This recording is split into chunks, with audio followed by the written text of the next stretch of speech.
აი სიმართლეს გეტყვი მეთქი, არც მეგობართან ვრჩები და გარეთ მძინავს მეთქი.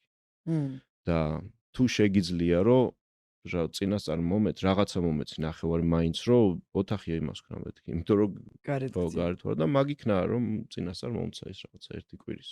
რომ მკითხო ყველაზე კარგად, ანუ ვინმე რომ მკითხოს, როდის გეძინა ყველაზე კარგად? მე უეჭველი მაგ პასუხი.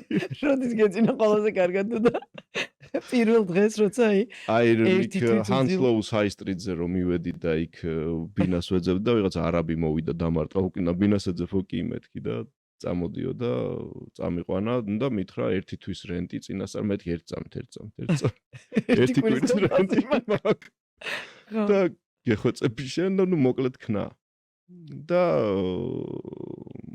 იმებს აუწიე გათბობას და არც მარტო მატრასი იყო და იმაზე არაფრით პირველ დღეს არაფერი არ მქონდა, მაგრამ მაგ დღეს მეძინა ყველაზე კარგი. ეგ დღე იყო ყველაზე ბედნიერი დღე, იმიტომ რომ ერთი თვე ფაქტიურად, ხო.